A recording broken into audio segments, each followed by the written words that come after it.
separate us. And that's the way it still goes on. Because if the black woman can't go up, neither can the black man, and certainly not the black child. And like always, the pressure is heavier on the woman. And I looked at Miss Amira Scott calling for the black legislators to be together and pool their resources. And this afternoon, our executive director, Ms. Juanita Brown, gave me speaker gun to exclude black lawmakers. I tell people, you need to study politics because no matter where you go, it's going to involve you. And you study parliamentary procedure because if you don't know how to use it, people can control you. And that's what a speaker does. That's why people want to be speakers because I can either recognize Valencia or look over her and say, I want to call on Miss Willie Jones. You have the floor and you can speak. And Valencia just has to sit there and do what? Pout a little bit, but that's the power of the speaker. So he's talking about his power as speaker for Mississippi.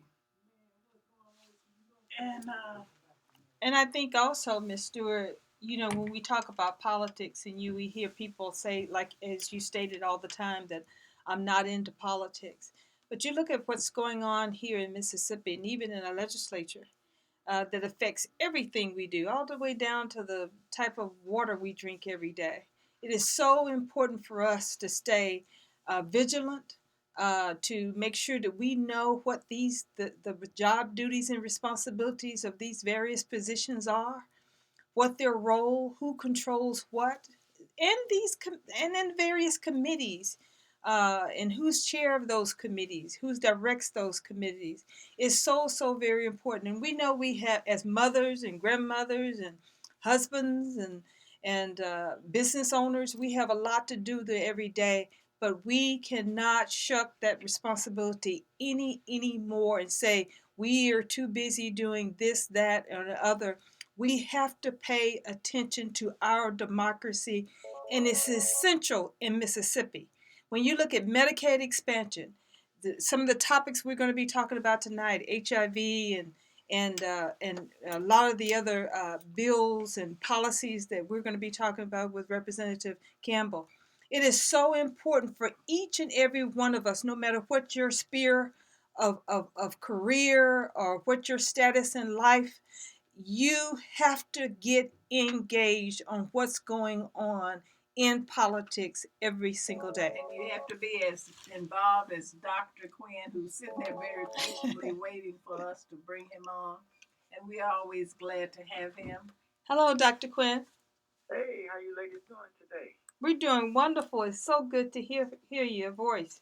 Yeah, well, listen, what Right I want on to do time. today is I want to just kind of touch on something that's happening every year about this time.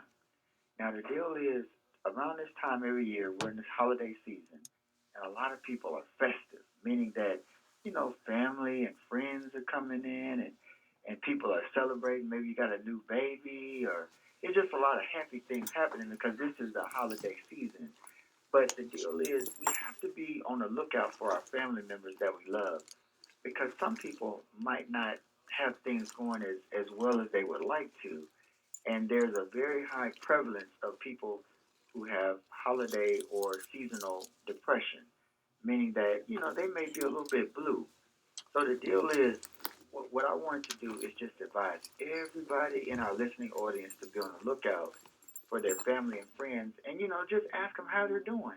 And if they're feeling a little bit blue, you know, go by and see them and try to encourage them to come and go with you to holiday events and spend time, because it can be a very rough time for a lot of people right now. Absolutely. And, you know, people who don't grieve normally when something happens, when it comes up and it's near holiday season and you look around and say, my father is not here, my brother is not here, my mother is not here, that's hard to deal with. At Christmas time, you don't have people even go shop for it. So there are a lot of things out there that we need to work through. As you said, during the holiday season, that's a very, very uh, good comment that we need to be aware of. Some people don't understand why they don't feel great, why they are not enjoying themselves. That's because deep down they're aching and missing someone they loved. Right. And the main thing that I wanted to just leave with our listening audience is it's a good idea that everyone be on the lookout for your loved ones, because the deal is a lot of times they might not be able to um, express how they feel, because they're not even aware. All they know is they feel bad. But as a physician, what I wanted to convey was it can actually be dangerous, because during this time of year when people are feeling at their lowest, then the people are most vulnerable, to even have a deadly occasion where, maybe they may decide that they may not want to go on anymore. And I hate to call it such a wonderful time with such depressing information, but at the same time, if we're not on the lookout, it could possibly happen to someone. You know, So, Dr. Quinn, mhm, I've had so many questions about mental health and even very, very severe complaints about the lack of good mental health care, right. availability of resources, and especially where children. Do you have a good child psychologist in the city of Jackson? I really do. And her name is Dr. Payne. Hmm. Now, if someone wanted to get in touch with Dr. Payne, well, you know what? I'm not, I have her cell phone number, so I don't want to put that out on the radio. But you No. can look her up, Dr. Payne, Payne.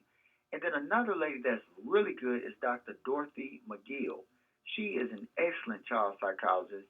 And the deal is, a lot of times, and she also does adults. And I'm gonna just put it out there. I know my mom won't mind, but she was involved in a robbery where she was working as a teller, and her back was real tight with all the stress.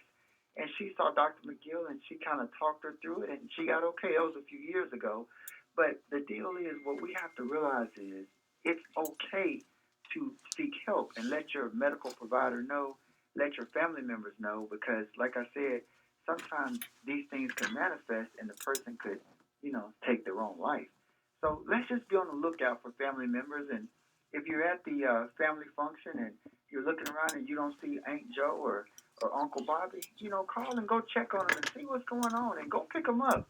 But the one thing I want y'all to remember, and I'm going to sign off, when they try to offer you an extra piece of sweet potato pie, tell them Dr. Quinn says no thank you. Well, listen, y'all ladies have a beautiful evening, and I'll talk to you next week.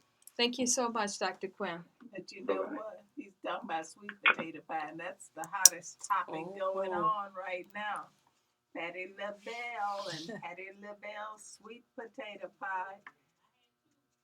Listen at one. She's had two already. No wonder I can't find one. But I tell you what, and I keep telling Angela, you better get busy with your sweet potato pies because she makes an awesome sweet potato pie. And there are other people who do that and really talking about businesses. Sometimes I say we should come together and open up some little business. Saturday, I know at the farmers market, a lot of people are going to be selling sweet potato pies, pumpkin pies, and a lot of other kinds of things. But that we have so many opportunities to open our own unique businesses. And the market is still there. I mean, when we talk about holiday time and sweet potato pies, and there's few of us can do it. Rarely can do it wonderfully. But it's unfortunate. A lot of us have gotten to a point to where at holiday time we're going out and buying our casseroles and pies and fried turkeys and etc. And there's still a very, very big market. I mean, so many. When you talk about women businesses, there's so many women who are wonderful, wonderful cooks, and it is still a great opportunity for individuals to get into is to cook. And even there's a friend of mine just told me recently. I hope I knew the name of the place because I love to give the referral. There's a place on 51 who cooks a full meal. All you have to do is drive by and pick out 2 or 3 dishes and take it home and cook it. And I've been told that the food is extremely good. So in this age where we're getting away from fast foods, picking up a home cooked meal is great. And something else we're talking about with Dr. kind of piggybacking on what Dr. Quinn was talking about, how people feel. I say at holiday time is a time for us to reflect, not just to eat, but to spend time and set up some traditions, some ceremonies where everyone comes to the table. You give your honor to ancestors and, of course, to God. But it's really a wonderful time. It's a glorious time to do that. And really, when we put out our culinary masterpiece, that cookbook, there's so much history tied up for us with food. Our survival in this country has been linked to our ability to grow, to produce, to cure, to preserve, and to cook food. And it's just been wonderful. And that's what has brought us through. Well, you brought up the cookbook, and I can't help but say I have to get information out since you mentioned, Ms. Stewart, where they can get the Women for Progress cookbook, because it is a fundraiser for our organization and something we're extremely proud of, something I use on a daily basis. You can go to our website at womenforprogress.net, womenforprogress.net, and purchase that book online. We will send you that book, or if you like to purchase that book for someone else, we will mail it to your friend or neighbor or co-worker, and it makes a great gift for the holidays, and it makes a great Christmas gift. So please go to our site and tell them a little bit about our book, Ms. Stewart. You know what? My grandchildren, I took that book one summer and every time, and I would say this to parents when I was counseling. He doesn't bring books home. He doesn't bring assignments home. I said, it doesn't matter. You pick up any book in your house, throw it up where it falls and flies open.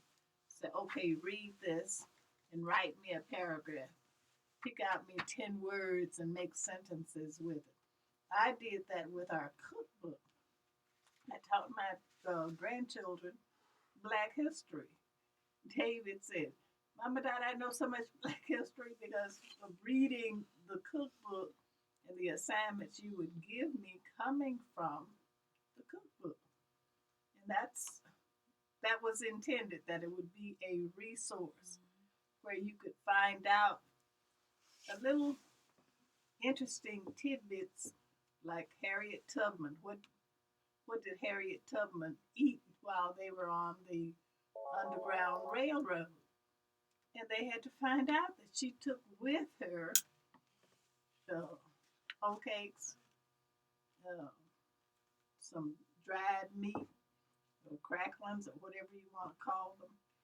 And she also carried some hush puppies, seasoned very highly with red pepper, because that was a way for her to ward off the dogs, the dogs that were seeking to capture them. So there's so many little stories out there connected with the food that you can do with your children rather than just letting them, stuff themselves with the food.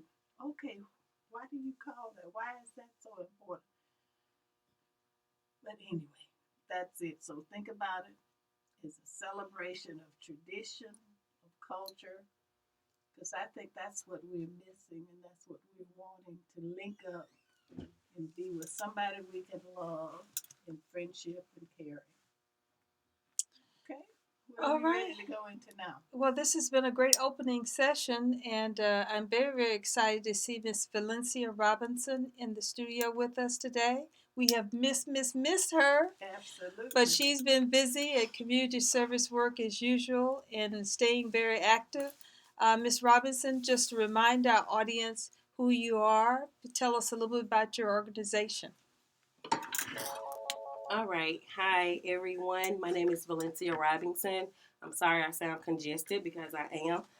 My organization is called Mississippi in Action, where we promote holistic and sexual reproductive health. We work mainly with people living with HIV, but we've now started working with the LGBT community, especially trans men. So that's what we do now. And in the news this week, we hear actor Charlie Sheen has come out and stated that he is HIV positive, and not that we're here to talk about that tonight, but it just reminds us how we need to keep the conversation going in our African American community. It's still a major problem for us. And one of the things that I think stood out for me this week on the particular topic is the response from the young people. I think even when Charlie Sheen came out, who is somebody that, um, uh, you know, even with all of his issues, is somebody still who's highly revered and people think highly of him, that young people still feel on a large scale that HIV is something as if it was a very, very bad cold or very, very bad flu, and do not understand what a deadly disease it is. And then I'll talk about later, and I won't talk about now, but the hypocrisy I mean, here is someone who has been known for 4 years, and I won't go into to the details about it, but the hypocrisy. Mr. Cosby, just recently they wanted to hang him from the tree before any of these things were fully thrashed out. And this is an individual. This week, Charlie Sheen is almost being uh, put on a pedestal on some level. That he, in words used like brave. That's what I heard this morning. That he is somebody who's brave, and this is someone who has put individual women lives in jeopardy. But I won't get on Okay. my soapbox. That we'll get back to our main topic Okay. of the I say subject. stay on the soapbox.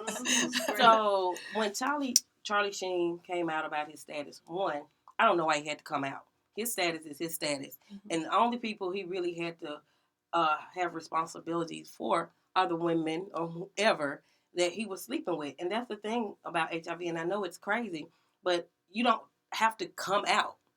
But he was being blackmailed. Stop paying money. Yeah, he was being blackmailed. Mhm. So of course he had to tell somebody what was going on. But with people who don't have the money to pay for silence, it's scary, and it's a double edged sword, and a lot of people don't understand. They ask me, why do you fight for people with HIV who may knowingly expose somebody to HIV? One, I believe in personal responsibility. We are given the fact that I do reproductive health now, we have to be responsible for us because nobody's going to be honest with us. And, people say, let's go get tested together. The one thing you can get tested together, but you cannot get your status together. So you still don't know if the person is telling the truth. And I love talking to women that are married. Like, well, I'm married. And honey, so was my cousin. Mm-hmm. So was my cousin. And I'm quite sure, I won't call her name, but she was with this person 17 years. They were married 15. And he married her knowing he was a person living with HIV. So we have this criminal aspect of it. She didn't press charges on him because, in the divorce settlement, it was something. But still, we have to keep HIV relevant. In the state of Mississippi, and Representative Campbell, you can vouch if I think they only pay $75,000 towards HIV and STDs, and this has been the amount funded ever since like the 90s. No extra money. Well, 2 years ago, we had to go ask for $2.5 million for a federal match. At first, it was like, no. But if we didn't match that $2.5 million, the state of Mississippi was going to lose $5 million. And, we're having that conversation, people not having sex. Yes, Mississippi, we're having a lot of sex with a lot of different people. With a lot. Oh, goodness. I Googled we watch the most Mississippians. They say watch the most porn. We watch the most gay porn in the state of Mississippi. So, but nobody wants to talk about sex, and we're criminalizing sex. We're trying to criminalize women for wanting to have an abortion, don't want birth control. So we have to make the conversation about HIV just as normal as we would have a conversation about sex. I had a lunch meeting with a friend last week, and I was like, we're not. And we as women, we've been told sex, it's really not supposed to feel good. You're just supposed to lay there and have babies. But somebody somewhere said, hey, it feels good. Let's talk about that. But we don't talk about what feels good to us, what we don't like, because we just want to make our partners happy. And when we talk about HIV, we don't talk about the social determinants of health. People don't want to talk about abuse. They don't want to talk about homelessness. They don't want to talk about mental health. We don't want to talk about drug use because then we have to be safe. We're safe.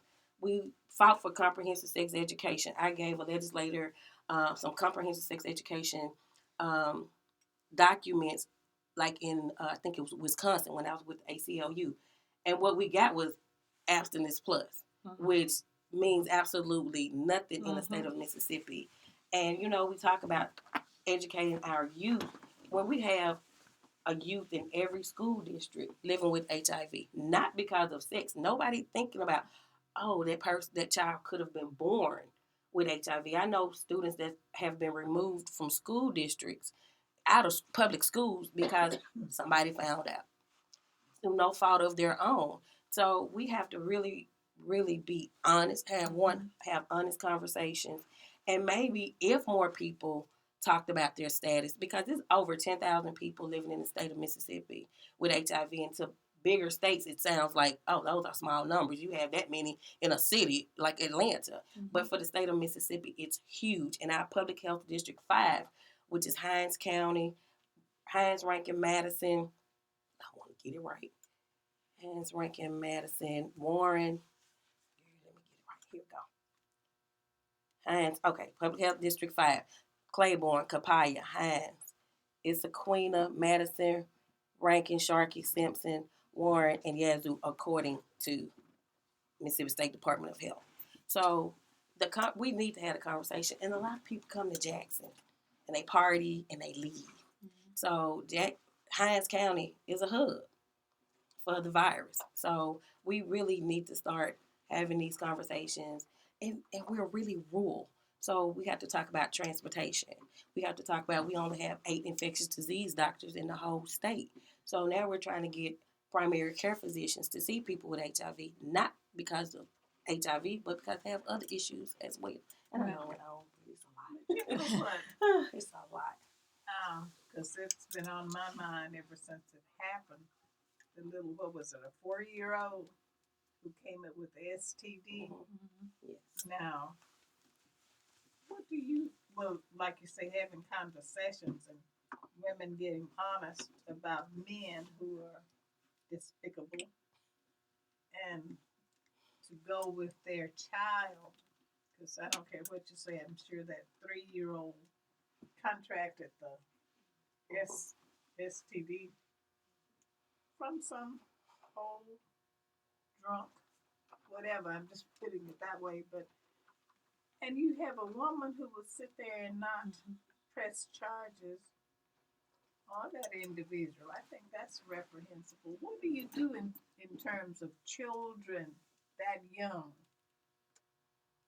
Wow, that's a deep question, because when I was working at the YMCA, I brought in the police department because you have parents actually pimping out their children. What do you do about that? These kids can go and report what's going on to the police department, but they're going to send them back into that home. The family unit is really missing. And a lot of women, they're looking for love, for acceptance. And so they will allow a lot of things, sleeping with the children, watching somebody have sex with their kids. It's something like I said, mental health issues. We're not talking about that. We're not talking about substance use because we don't know what was going on, and we don't know what happened to her as a child. So we have to go way back, like saying Kofi, you got to go back to know where you've been, to know where you're going. So it has to go way back, and we have to get really, really deep, and we have to show people love and compassion because this lady, it clearly is something wrong going on with her. So, and we can take the kids out the house. Where we gonna put them? And that's another discussion. Foster care in the great state of Mississippi. And another thing, Medicaid expansion. Mm. Medicaid expansion can help a lot of people living with HIV. One thing about it, Medicaid is one of the highest payers of people living with HIV, and we were scared to say that because with our government, like, oh goodness, they'll take away that. But if we had Medicaid expansion, it'll be people can get their medications, but there's still personal responsibility for people living with HIV to take. We can give all the education, we can give all the condoms, we can give them everything. But until we decrease this stigma and make it a normal conversation. And we have to get back, Valencia, to the role of education and preventative. Because when it comes to our young people, I mean, you talk about abstinence plus and all of this stuff, and parents and teachers and everybody is saying, no, I don't want to talk. We don't want to talk about these preventative measures to our children because it will make them begin to have sex. Talk to us about that and the myth, the huge myth that is behind that, and what we need to be doing moving forward as we continue on this particular topic, doing to make sure that education becomes a big part of preventative measures. Let me ask this question as you talk about preventative kinds of things. And I can't think of a better preventative than having morals, values, a whole lot of good feelings about yourself that says you will not do thus and so. And I'm going to throw another little thing in there that's real good, some fear. We don't have any fear anymore. And I say we, of course, call the birth control pill a great liberator. Because it liberated women from the fear of getting pregnant. And we have not transferred that fear that we had, of getting pregnant out there to one where you're going to get something that's worse than being pregnant if you're going to get an STDs or HIV and what have you. And that's the funny part. These young ladies getting pregnant now, it's like, it's fun. It's popular, but it's not. 16 and pregnant. You have TV shows that glorify young folks having babies at an early age. And it's not cute. It's not cute at all. You have some young ladies can have a baby at a young age and still make a good life for herself and her child.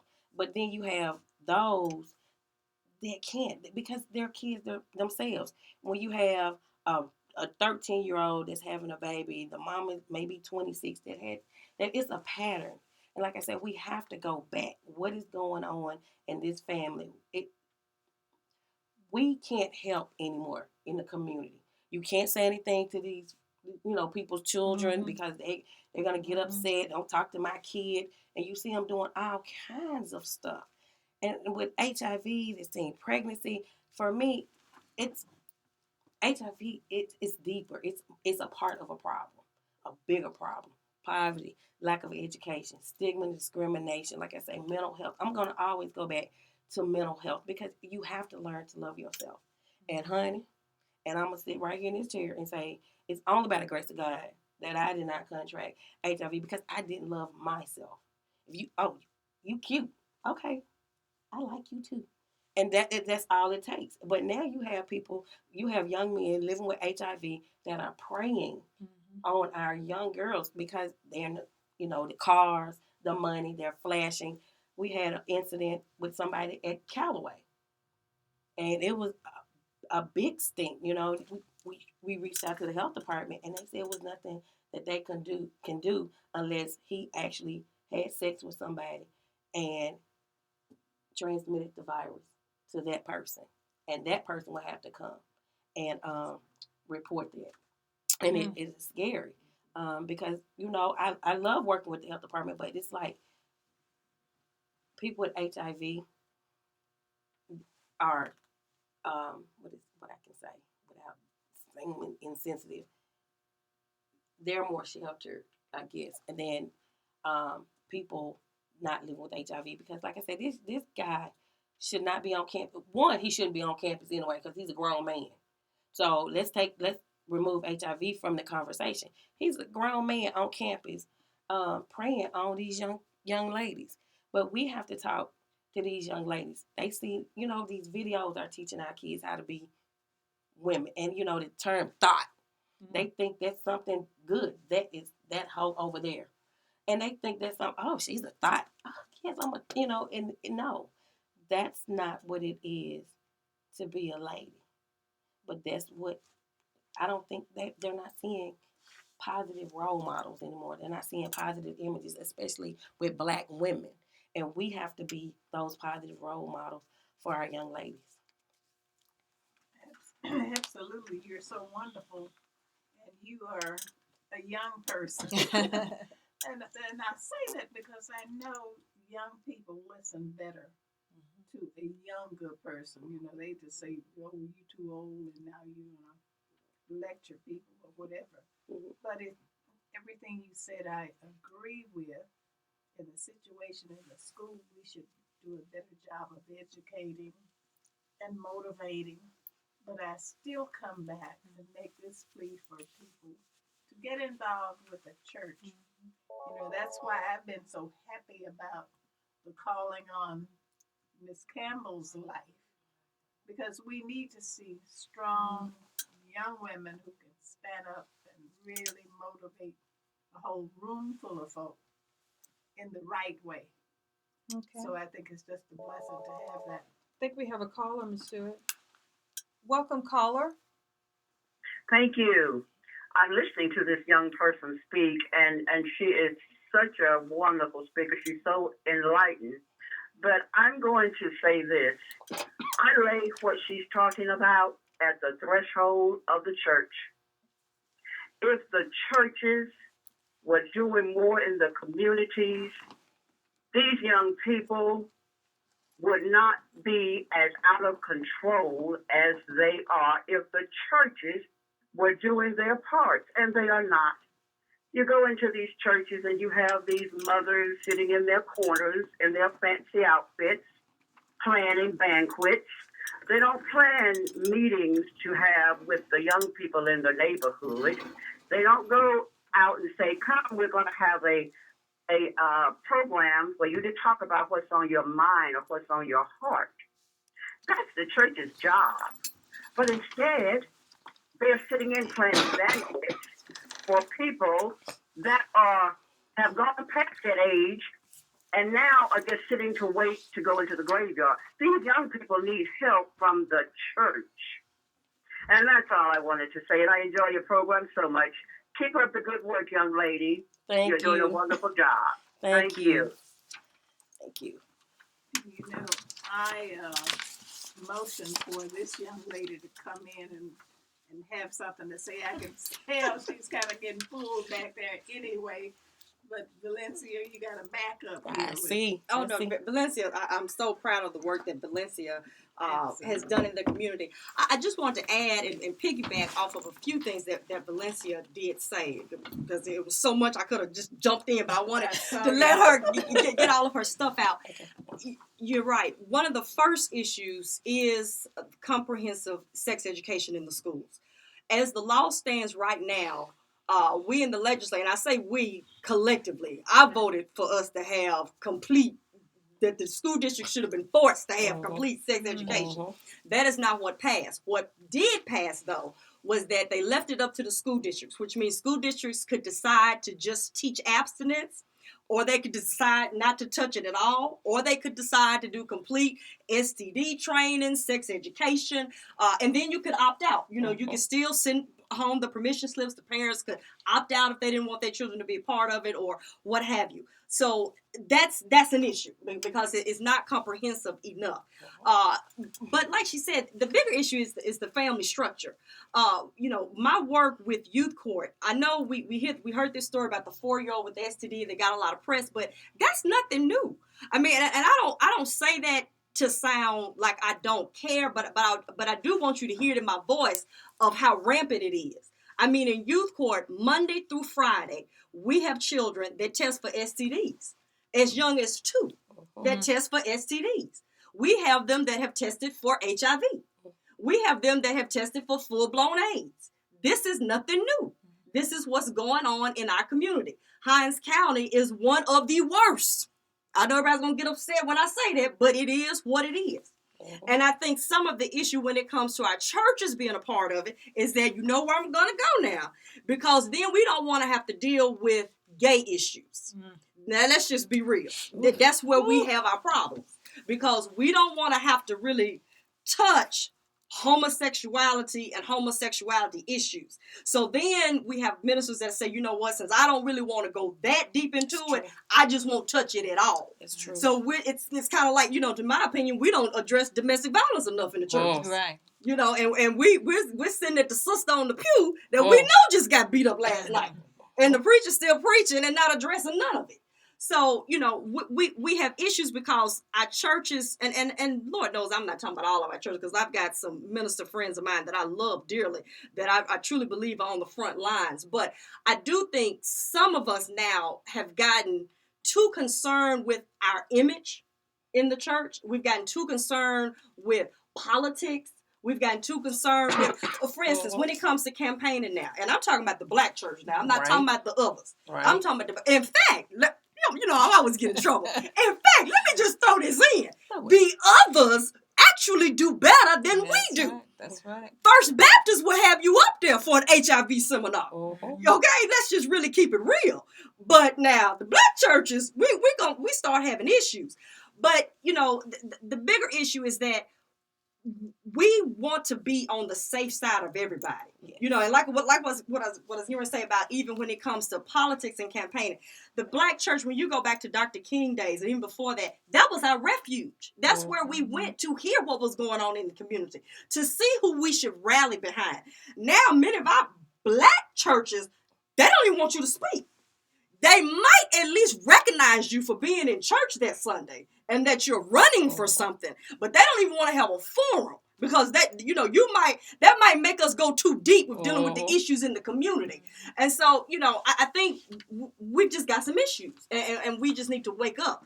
But I do think there's a responsibility for all of us. I think, you know, when you're put in leadership positions, with that, you've been blessed with a platform for you to have a purpose. You know, I always think it's a problem when you just have a platform and you're just interested in having a title and somebody calling you doctor this, doctor that, representative this, representative that. That does not impress me. What impresses me is how much you use that platform to get in front of people and to push issues to really effect change in the community. And I think that's where some of us are dropping the ball. That's just, you know, but the families are broken, you know, and like Valencia said, it's hard to really go back and change all of that. You know, for instance, when I see them in youth court, like you just said, we have some parents, they're taking money from Mr. Man here and Mr. Man there for him to do whatever he wants to do to her 9 and 10-year-old daughter. It's hard to regulate that. You know, yeah, we remove the children, don't get me wrong, but then you're right, that's a whole other ball of issues. Once where we're going to put them and if we've gotten them in another safe environment. But it's just hard to break all of those issues. Okay, I think we have another caller. Caller, you're live. Welcome to Women for Progress Radio. This is Master D.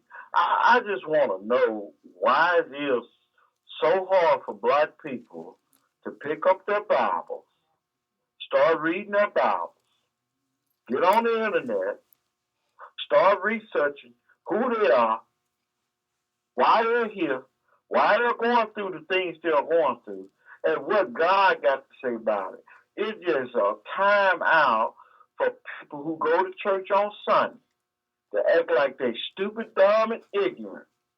Don't know the truth of who we are. We got to get back to those 10 basic commandments and start realizing who God is and what he stands for, because we are doomed as a people because we want to die because of lack of knowledge. So I'm not the smart guy here. Go and check for yourself, like the doctor say. Don't take my word. Do it for yourself, because we're going to perish because of all this sin and abomination going among our people. Thank you. Have a good night. Thank you, Carla. And if you'd like to be part of the conversation tonight, I'd like to remind you our number is 601-948-5950. You're listening to Women for Progress Radio. And the call-in number for questions, we have Representative Kimberly Campbell with us tonight, Miss Valencia Robinson from Mississippi in Action. So call us and ask your questions or your comments at 601-948-5950. What kind of services do you provide with Mississippians in Action? Mostly now we're doing policy work because we have no lobbyists down at the Capitol around HIV issues. And I have been really one of the only voices down there. You know, we're having HIV Advocacy Day. We have that one day, and people don't follow up. So now we're working with a group of people living with HIV to train them how to go and advocate on behalf of themselves, because who better to talk about the issues that they're dealing with than a person living with HIV. So I know February 25th is an advocacy day at the Capitol, HIV Advocacy Day at the Capitol. It's one day, February 25th, 2016, of course. It's a one-day event. We're hosting trainings throughout from December until the end of January.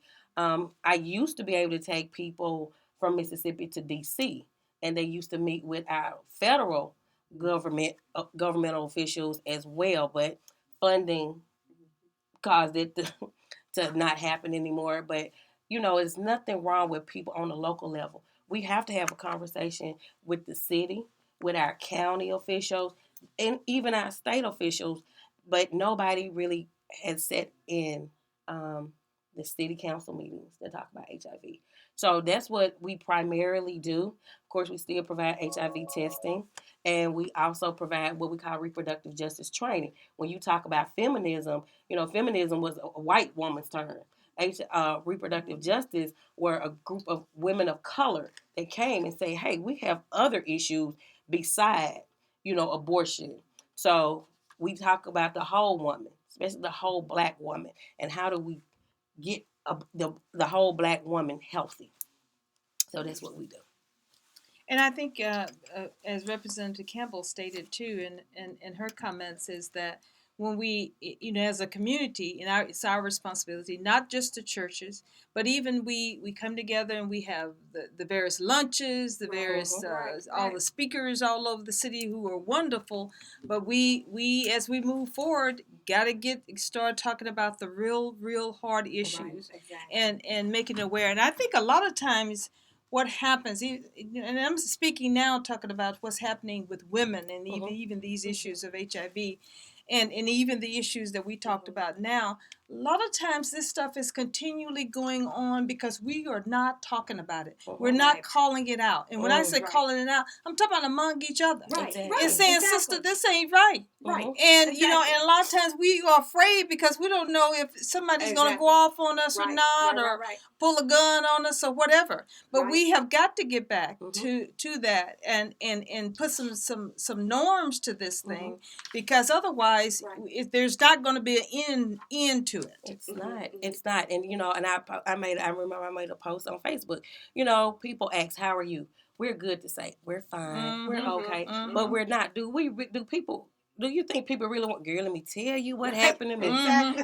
So we put up this facade. Let me tell you what's really going on with me. Let me tell you what's happening with me. And I know another reason is we're so judgmental. Oh, my goodness. It's like you said, these titles, this education. HIV has it doesn't matter. You see Charlie Sheen. You see Charlie Sheen, don't you? Mhm. HIV. It does not matter. Anybody who's having unprotected sex is at risk for HIV. Mhm. And that's the bottom line. And we have to love ourselves enough to say, no, I'm not. I'm not. But we have women in these situations. Good. And you even have men in domestic violence situations because they don't have anywhere to go. Or, like I say, mental health issues. Mhm. And people take advantage of that. And I want to touch on one more thing. When you talk about the church and homosexuality, I remember we had a forum with black churches. And this man said, the reason I won't have an HIV ministry is because I don't want to deal with homosexuality. And I said, honey, we got to save some lives if you want to save some souls. So just to have that conversation, I remember churches that put people out of their congregation because they came to them and told them they had HIV. Now, in certain churches, there's some money for the faith community and HIV. And, oh, my goodness, they want to get tested in the pulpit on December 1st, World AIDS Day. So I was like, yes, just one day. Or doing Black Church Week of Prayer. Or National Black HIV AIDS Awareness Day. But HIV happens every day. So Right.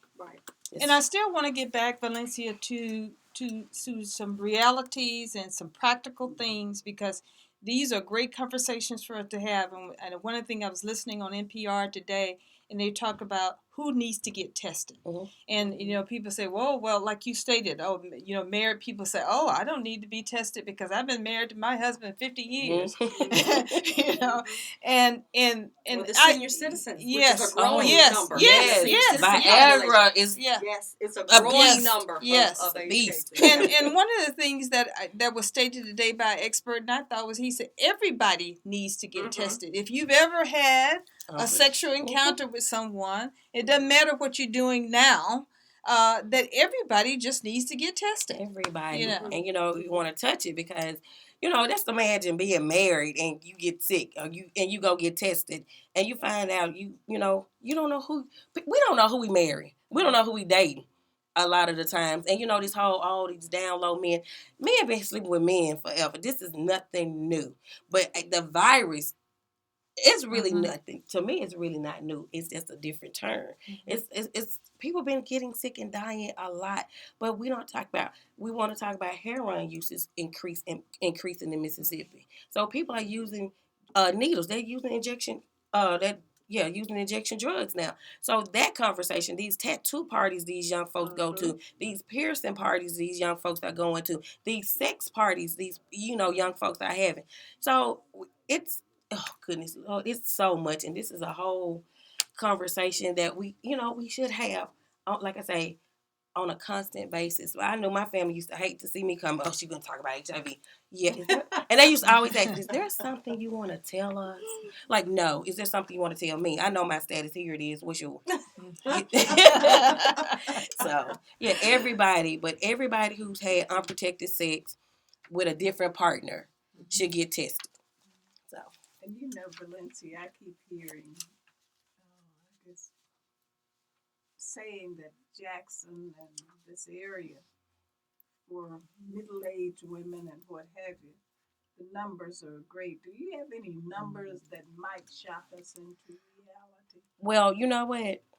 What I have is the new data has come out. They didn't have the numbers, but it used to be, it's still young boys between the ages of 13 and 24, young black men. But I don't have the exact numbers, but the population is changing. It's black women now.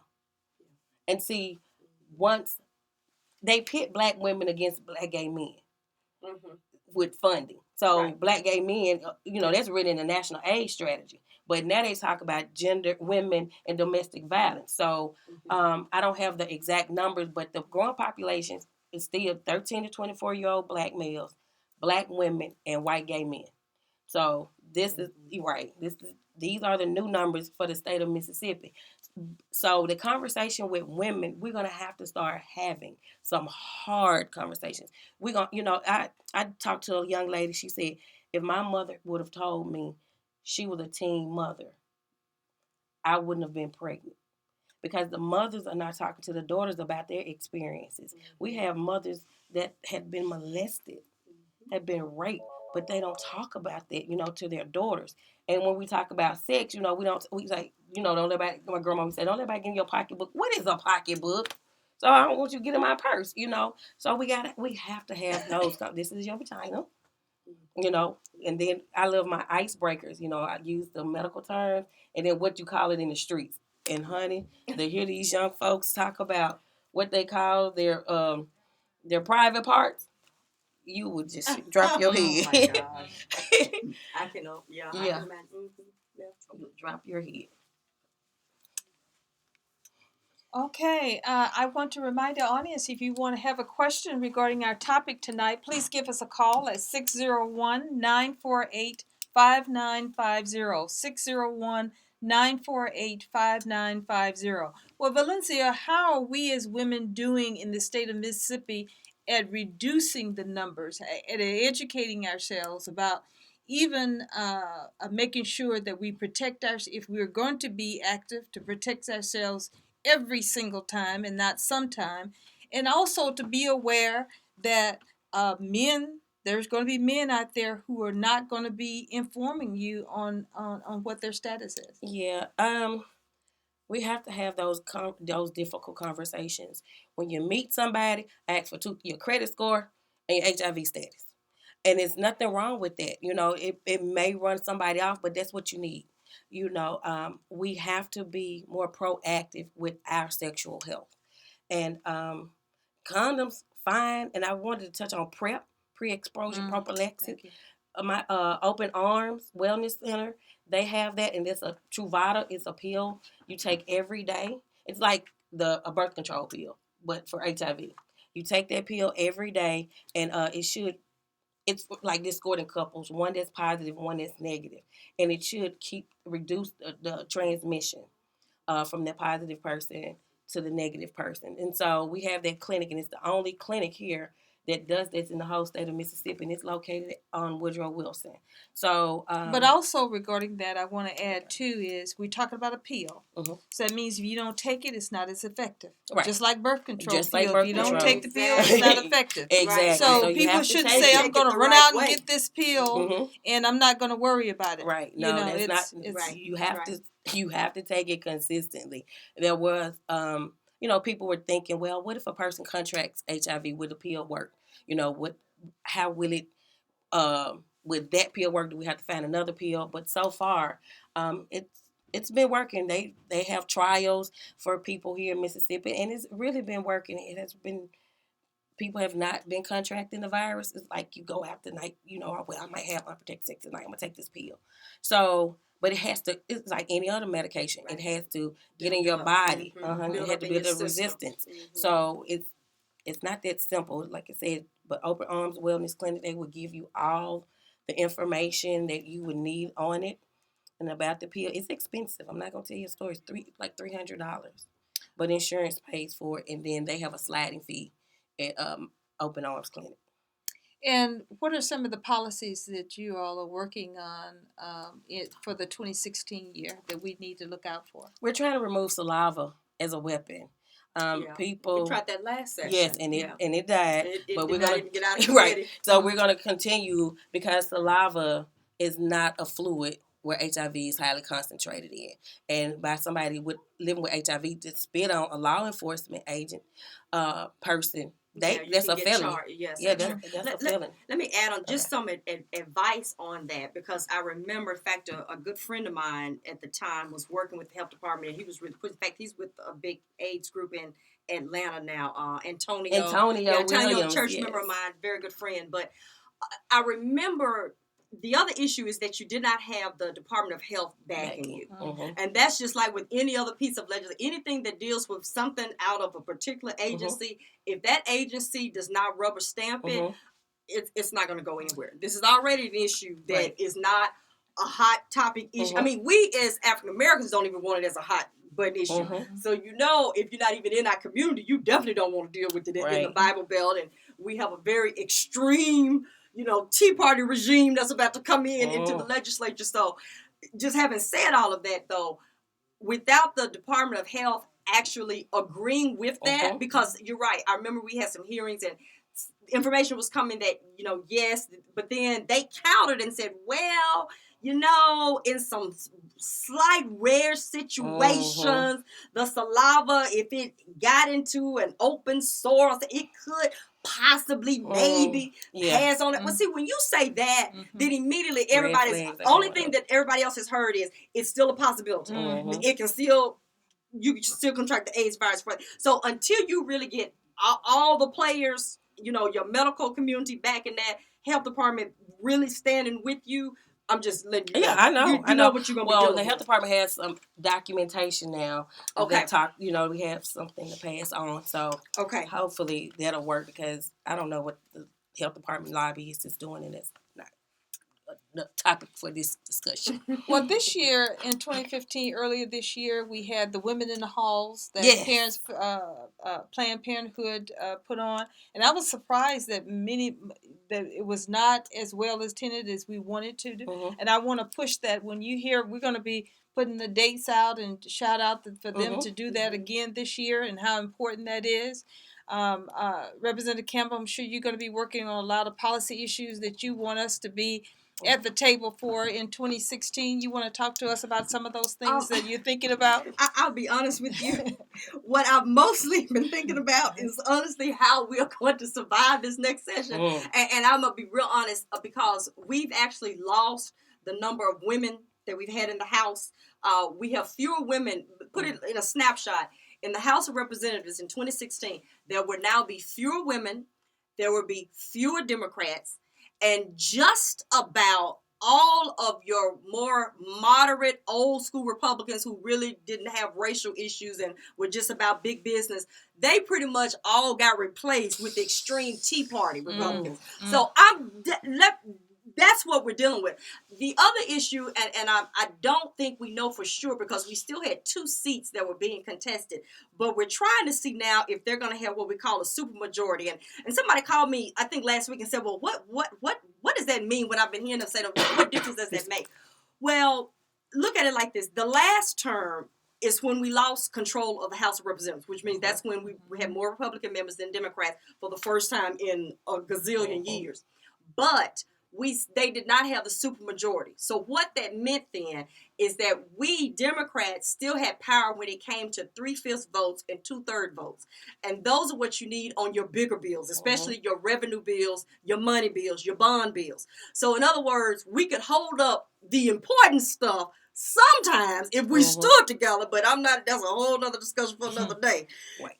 To make them then go back to the table on some of those smaller issues that they just need a simple majority for. Now, if we do not get these other 2 seats and they do get what we call supermajority, then basically that means they don't have to come to the table for anything. That means we already know they got simple majority, but if they have supermajority, that means they will have the 2/3 vote and the 3/5 vote. So in other words, it means I don't have to talk to you, Mr. or Miss Democrat, or Mr. or Miss Black person. Your issues are not important to me. Right. Especially since, like I said, our moderate Republicans who voted with us for stuff like public education, they actually all got sent home and replaced by Tea Party, because they too felt, we better be careful with this charter school. We really want to fully fund. If they voted to fully fund the public, those Republicans are gone. So this is just what we're about to deal with. And so it's about to get really real down there. So I'm still hoping and quite frankly praying that they at least do not get the supermajority, because if they do, it's just going to be a long session. That's just the best way I can put it. It's going to be a long session. And that's just where we're standing right now. You say it's going to be a long session, but it's going to be a turning point and a critical time for all of us. Yes, indeed. We will start seeing the importance of going to the polls and voting. Let me just add something to that. And I think of something that my grandfather, who's passed away now, but he lived to be 103. And I loved him dearly. But I used to think something he used to say was so harsh and cruel. And I'm still going to not say it in the terms he used. But let's just say he used to say something about our people in particular. He used to say, our wonderful brown people, stuff doesn't get important unless we hurt. Now, he used some more colorful terms. I really wish I could tell it to you the way he used to say it. But he said, when we get comfortable, we get lazy and apathetic. Yes. And that's and that is what it is. Because in the state of Mississippi, numbers-wise, we should be a blue state. Yes. Numbers-wise, race-wise, we should be a blue state. And for those that, I'm sure our listeners know that, but let me just say, that means we have Democratic votes numbers-wise, but we do not vote. And just black-wise, we have the numbers, but we will not get out and vote. We won't get out and vote. And then the less socioeconomic whites are misguided because they think that they are with the Tea Party people, and they are not.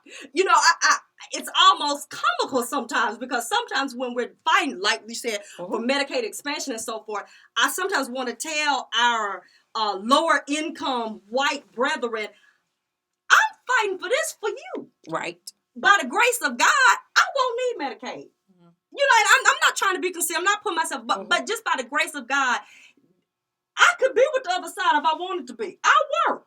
I'm fighting for you to have benefits. I'm fighting for you not to have to be drug tested for your TANF benefit, because they are bigger on the rolls than we are. But they keep going out there and voting for Tea Party members, and then our people won't vote. So then that's why you have what you have. And so get back to what you were saying, Miss Dorothy, as my grandfather said, maybe, unfortunately, we need to hurt. Because if it goes the way I think this session may go, a lot of people are going to hurt. There will be pain. There will be pain. And maybe that will get you up off your blanket and blank and get you to the polls the next go round and understand who is standing for you and who is not. And it bothers me, especially with our people, when I hear people say, oh, voting is not a big deal anymore like it was in civil rights. Nothing ever really changes. I mean, you know, it's not like they can take us back to slavery. And I always want to go, how foolish. Yeah. How foolish are you? You know, we can roll this clock. Look, we've been rolling it back. We've been rolling this clock back in the state of Mississippi with our laws the last 4 years.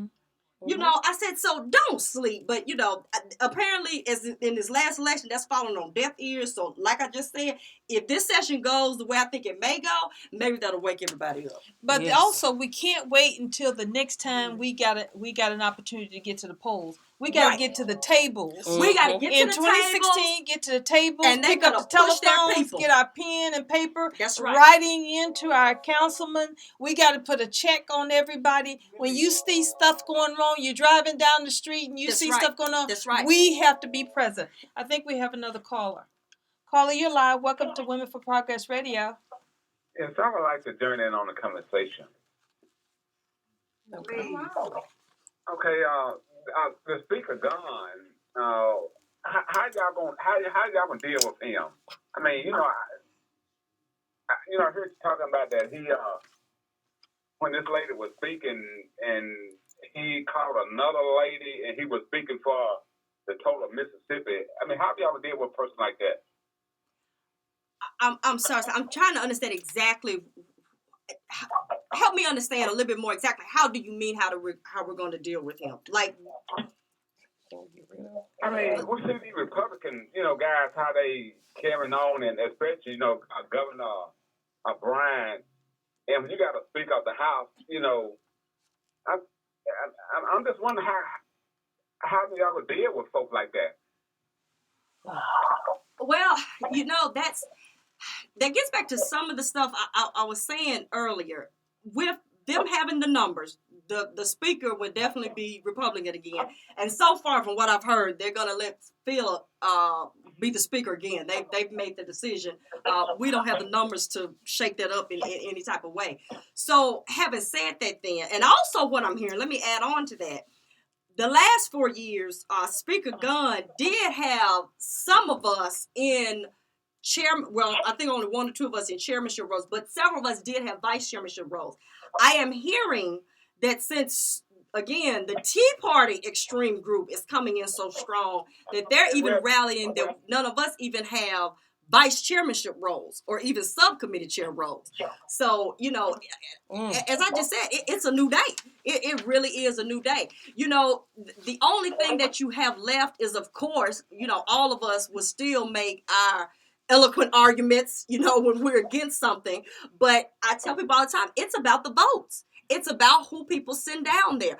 Or when you don't vote, it's about what other people have sent down there. Just like, let me add something quickly about Initiative 42. There was absolutely no reason for Initiative 42 not to pass. Absolutely no reason for Initiative 42 not to pass. Now, having said that, though, since at least on the other side, you did have many people say, well, I still want y'all to fully fund it. Their issue, of course, was with Hinds County having a judge, and we're scared what if it's going to be a black judge may do. Well, on that particular issue, when it comes to funding public education, I've told everybody, don't call me. Do not call Representative Kimberly Campbell. Because Representative Kimberly Campbell has always voted to fully fund. I don't want an email. I don't want a voicemail. I don't want to meet with any of the groups because you all did not get out there and help us push 42. So what you need to do, since you did not have enough faith in the judiciary system in Hinds County, then you make sure you get on the phone with all the Republicans that you sent us to deal with and get on the phone with all the Tea Party folk and you show up and show out with them. But don't call me because I've already had phone. I said, no. Don't call me. You need to call the people that, first of all, made it confusing for you at the polls, and then have always never wanted to fully fund it. But since now all of a sudden everybody's gotten brand new, and everybody said, oh, but they're going to do right this time. Okay, good. I'm glad. And I think there's your answer to the caller is that you got to show up and show out. You want to know what to do with individuals like Gunn and others. We got to get active with the media. That's right. Make sure the print media. Make sure that TV that we are constantly you got to be present. You have got to be present. So that's the answer to the caller's question. What are you going to do about individuals like Gunn? You got to show up and show out. Thank you. But you also have to be present. Exactly. When session's not in. When you on your local. Exactly. In your own area, we don't wait until January through April or January through May, depends on what they feel like. You cannot wait, and that's the problem. We want to wait till session start to make a difference. No, we can make a difference. I'm gonna tell you, they call me a stalker. I was a lobbyist, baby. I knew what school these people went to. I knew what church. They're on the phone. Look, those that are really serious about their initiatives, I hear from them year round. Year round. And oftentimes it's a few of our good groups like yours, but many times it's all on the other side that we hear from them year round. We have to be more vocal. We have to be more present because if not, there's no need for them to care. There's no need for what? As I just said, we lost moderate Republicans. They went down in smoke in North Mississippi off of really just 2 votes. Some of them voted for Medicaid expansion, and all of them were against charter schools, and all of them were for fully funding public education. They were all senior members, like 20 to 30 years. So think about this now.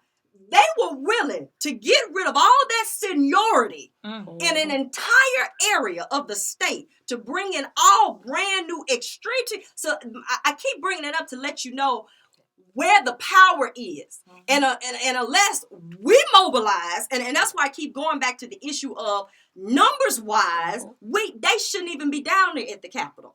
We have the numbers population-wise, voting age-wise, but we did not get to the polls. Caller, you're live. Welcome to Women for Progress Radio. Yes, my name is Freddie Rhodes. I'm from Montgomery, Mississippi. And I got a problem with you. And it is that just analyzing your conversation. And you're too smart for the people that you're trying to educate. And everything you say is real. And these people are not even recognizing what you say. But one thing about it, I can't tell you not to do what you're doing because what you're doing is so real. It's like the eyes on anybody's face.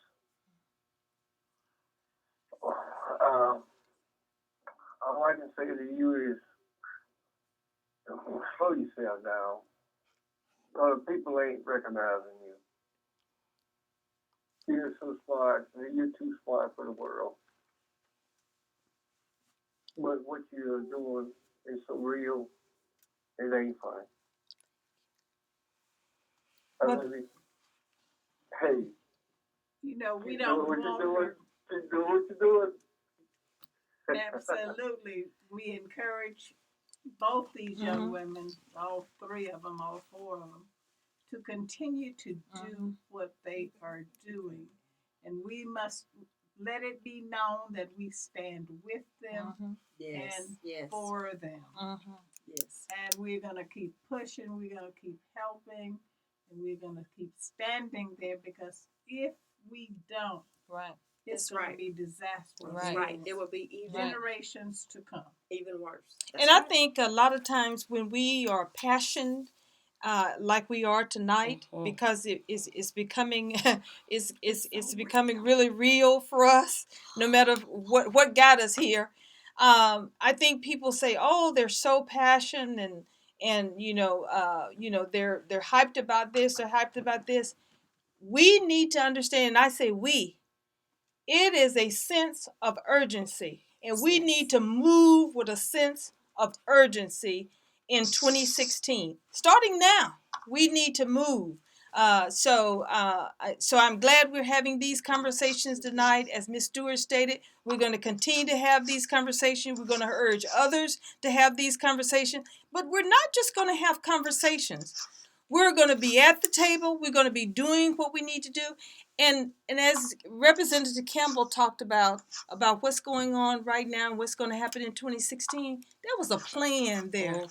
There were this. Let me speak. Hey, this does not happen overnight. That's right. This is a plan. So when we talk about what we're talking about now and being impassioned, we have got to move forward with a plan. Not just conversation, but a plan. Representative? Let me add something about the plan. If we go back, when we lost control of the House last term, so 4 years back, that put then the Republicans in charge of redistricting. And of course, that's your battleground. Look, I can't be mad at them, because we all know if we had retained control, we would have made it favorable for our party as well. It's politics. I get all of that. But this was more extreme than I've ever seen it done before. Again, because with what's happened, especially in your southern states, and in particular here in Mississippi, the Republican Party is not what I would call. Well, let me get this example. Governor William Winter, old friend of my family's, very close with my mother, has been a mentor to me. And I think, and I'm trying to paraphrase, but one of his best statements to me was, "Gone are the days of true statesmen," which is, and what I mean, he said, Kimberly, you and Robert Johnson, a few others, are few in number now on both sides of the aisle. He said, and what I mean by that is, in my day, of course, we've always had the two-party system. We've always had Democrats and Republicans. But he said, honestly, we were progressing more socially and racially in the 80s and 90s than we are now. He said, before it was okay, Republicans understood, I'll give you your vote for public education if you give me your vote for this big bond bill. So we had to work together. More of us were in the middle on both sides. Well, now what has happened, that old guard of Republicans, almost a non-existent now in the state house. And the few that were probably personally there, I'll give you this example. There have been some bills last session to where, and I'm talking about Republicans now, would literally come to us and say, I hope y'all got the votes for this. But you know I can't do it because the Tea Party folk are after me in my district. And if I vote for this, I know I will go home, which is what happened to the majority of that old guard. And I keep bringing it up to say, this is why it's an issue. This is why it's an issue. So now you have an extreme regime that unfortunately is about to call all the shots. And that should not happen, again, because we have the numbers and we have the votes. But in redistricting, what did take place was, number one, they tried to get rid of as many white Democrats as they could, which is what they did. People like Cecil Brown, although we're happy that Cecil Brown is moving on up with the Public Service Commission. But his district was basically collapsed. We had a few others that were basically collapsed. Or what they did, they literally put them in a long-standing Republican district where we knew the Republican tenured person was going to beat them. They gave them like a handful of Democratic votes and put them in a Republican district. So their plan was to get rid of as many white Democrats as possible. They were successful in that. They could not really fool with the black Democrat districts because, thankfully, we're still covered under judicial approval. We still have some old power there that you can't, really mess with black voting districts. You still have to keep our districts at a certain amount or certain capacity for our areas. So we were safe. So I say that to say they couldn't fool with us. Mm-hmm. So that's why if our seats change, they didn't change to a Republican. They may have changed from Democrat to Democrat or from black to another black person. But that's what happened with us. But the white Democrats basically got rid of. And then a lot of, again, your moderate Republicans got replaced by Tea Party people. So, yeah, they had their plan in place. They did. And so now, you're right. It's trying to figure out what is our strategy. Again, there's still hope if they do not get this supermajority, and I do not think that has been called just yet because there's still some contesting issues going on, and I know at least 2 seats, and Bo Eden actually had to pull straws today, so I don't know what. Yeah, seriously, I don't know what happened with that, but yeah, he had to pull straws against the Republican challenger today. Don't get me started on that one, but if they do not get the supermajority, we do then still have the strategy for the 3/5 vote. And that there is still power in that if we stand together. Now, that's what got me mad the last 4 times because we could have stood together more than what we did. Because if we don't vote, if they need our votes for 3/5 and we don't vote for it, they have to come back because there's no way we're not going to have big bond bills. There's no way we're not going to have revenue streaming bills. There's no way we're not going to have, these big project bills. Mm-hmm. So if we still have the power in the 3/5 vote, then at least we can stop them on that and make them give us a little bit. And it won't be much, I'm going to be honest with you. But at least we are still in play. But now if they get this supermajority, then yeah, it's going to get really real down there. And then I think more of the power lies in the community. Mm-hmm. That when you start hearing about crazy legislation coming down the pipe, more that you all need, because we hear from them. Mm-hmm. You know what I'm saying? I mean, I hear from them. So you all need to stand up and get on the phone with the other side and start raising all kind of blankety blank and let your voice be heard. Caller, you're live. Welcome to Women for Progress Radio. Yes, I'm listening to the conversation, and I want to say this. The Democratic Party of Mississippi has been politically impotent for a very long time. And this last election didn't start then. Jackson has suffered on the Democrats. Jackson didn't get, you think about it, the Republicans just got charge of the House of the state of Mississippi, 4 years ago? Mm-hmm. So all those years you had a Democratic governor, a Democratic House. Jackson never got any revenue for all these state properties in the city of Jackson under Democrat leadership. There's only been one time that Jackson fully funded education under Musgrove, and he turned around and sued the state to make the state do something that he should have done as governor. So in any rate, the way we look at it, the Democratic Party ain't did nothing for us. The Republican Party ain't doing nothing for us. So, folks, you're going to have to take care of yourself. Because if you're going to continue to wait on it, because I'm telling you the fact. The Democratic Party had plenty of opportunities to fully fund education. Y'all had opportunities to give Jackson some of this money for all this state property down there. Ain't gave us nothing. Pay a water bill.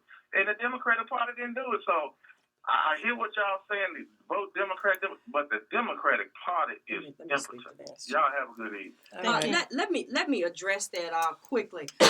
Historically, and we can go back about 30 years when it comes to the city of Jackson. Jackson has never been a Democratic issue. Let's just be honest.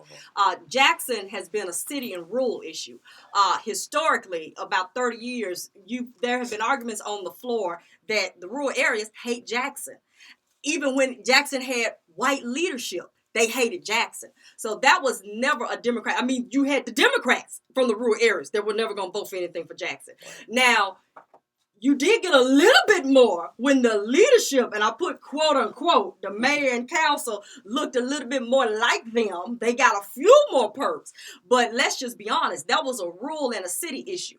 And then most definitely when the city of Jackson leadership started looking like those of us in this studio, it definitely became a no-no. I mean, and I say it because that's what killed Initiative 42. The minute you start talking about Hinds County and Jackson having any authority, that freaks everybody out. It's like, oh my God, not Jackson. I mean, and let me go a little bit further now. I even have to get on some of my Black Democratic colleagues. Some of them have even stood on the House floor talking about Jackson doesn't need this and Jackson doesn't need that. So I just want to make sure we understand that's not necessarily just a Democratic issue. And I do want to make sure that we understand that your Jackson delegation has always pushed for us to have money for the Capitol Street project. We've always pushed for the Fair Commission to be paying JPD. So again, it's still all about the votes. Now, where I will agree with you on about when it comes to education, that has been the fault of everybody.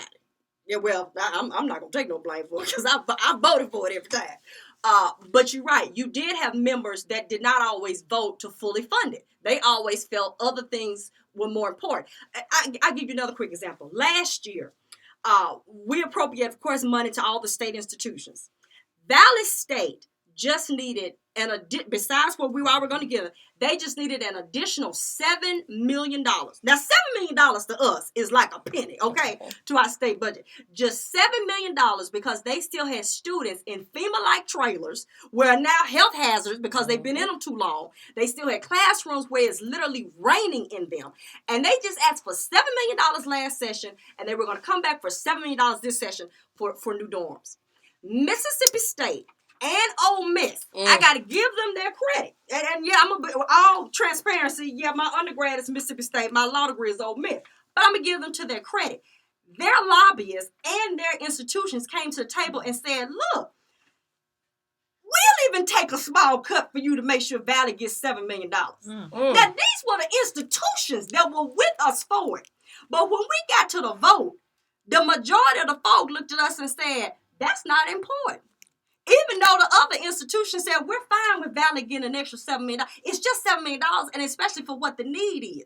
But again, if they don't hear from anybody else, because you will have not just Democrat members, Republican members, white members, but some members will tell you whoever's standing in their stand that day is how they vote. Now, that sounds weak to me because I'm a person that I stand by my convictions. You can line up 15,000 folk in the galley on me. But if I'm voting a certain way, it's not going to change how I'm going to vote because that's just the way Ruth and Leon Campbell raised me. But we have a lot of members that do not operate like that. And they do operate out of fear. And they will tell you that when they look up and they see hundreds of folks standing for something, even though they had been saying they were going to vote a different way, they will vote what the people in the stands are up there for. So that's the point that I think Valencia and I are trying to get, and because we're talking about politics. I mean, yeah, is everything fair? Of course not. Of course not. Would I like more money for the city of Jackson? Of course. Have the Jackson delegation been fighting for that? Of course. It is what it is. But what I am saying is that we still need the community. Another good example. When Governor Barber was still in office, he himself was on that thing about what institution we're going to close. Lord and forbid, we let slip out, we were going to close the W. MUW. Because we started talking about we're losing money on MUW. And we're losing money on Valley. All this talking. So many members, even Republican white members, all for, that's a waste of money. They about the money now. That's what that party, the old guard of that party is about the money, right? So they just need to, delve off, become a part of Mississippi State. That was a part of that reorganization plan, and Valley was going to morph into, I forgot how we were going to do Valley. But anyway, that was one of the plans. Honey, we get into that Capitol. And when I tell you, I didn't know MUW, no offense to anybody out there, but I'm just going to say it for purposes, y'all. I love y'all, but let me just make my point. When I tell you, I didn't even know MUW had that many graduates in its entire history. When I tell you MUW license plates were lying down State Street, High Street, Bear Street, wrapped around the Capitol, You literally could not walk past. I mean, they were literally lined up with signs. You could not get into the Capitol. The Capitol's 4 stories. They were on all 4 floors. They had people in front of the elevators on each floor. They had people in front of the Senate chamber, people in front of the House chamber. They were at the clerk's, and then they were in the gallery. And when that vote came up, and everybody was for Governor Barber, everybody was for we wasting money on the W. Child, you should have seen how those votes started changing then. I mean, people would actually walk past you and say, you see all the people over here? I'm not finna be on the news and my name not lighting up the way they wanted to light up. Now, it sounds funny, but it's politics, people. Mm-hmm. It's politics. And so that's why I still say, even with our issues, we still have to show up. You can't just roll over. I mean, I agree, Carla, with one thing. You're right. We all know that you have to take care of self. We get that. But I think in some of that is why we're now losing, because not enough of us are concerned about our brethren. Mm-hmm. We're not concerned about those that don't have. Mm-hmm. Yeah, I could leave today. I could resign and not go to the Capitol. I have a great law practice. I have a great life. I shouldn't even be down there letting these folks give me a heart attack every session. I shouldn't. But it's important to me because how I was raised is that you're still supposed to be concerned about people that did not have what you have and may not even understand issues the way that you understand them. So whether you make a difference today or not, sometimes you're going to lose the battle, but you may win the war. Mm-hmm. And so I don't know what these 4 years are going to be like, but I'm still going to say what I have to say. I'm still going to be fussing at all of us to do better. And we just have to see how it turns out. Well, I tell you, this has been an awesome conversation tonight, Ms. Stewart. And Representative Campbell have told us and given us our plan for 2016. She says the power remains in the hands of the community, in the hands of you and I, and where we got to do, where we got to show up, where we got to be. She has stated that for us very, very well tonight. And I hope everyone's listening and share this conversation tonight. Thank you so much, Miss Valencia Robinson with Mississippi in Action. Thank you. You are awesome as usual. Thank you. And we hope to see you more at Women for Progress Radio in 2016 and to continue with this discussion with us. Okay. Miss Stewart, it's been a good conversation tonight. Marvelous, wonderful. I feel very, very proud. This is indeed Ruth Campbell. And I want to say this is, of course, going into our Thanksgiving holiday. Yes. Women for Progress wants to thank everyone for your support of our radio program, Women for Progress Radio. We could not exist without you. We're thankful for Ms. Juanita Brown, executive producer of Women for Progress Radio. We could not be here tonight without her and her work, her commitment to this program and commitment to the programming of this program. And so we're so very grateful. And Miss Angela Stewart, Vice President of Women for Progress Radio, and the wind beneath our wings, Miss Dorothy Stewart, who continually supports us and is so responsible for Women for Progress Radio and the organization, us having this vehicle to do what we do every day. So thank you all so very, very much. We wish you have a wonderful, joyful holiday. Be with your family, love on your family, and share love with your family. Thank you so much. And this has been Women for Progress Radio. We'll see you again next week. Thank you. Thank you. All right. Thank you very good. Thank you.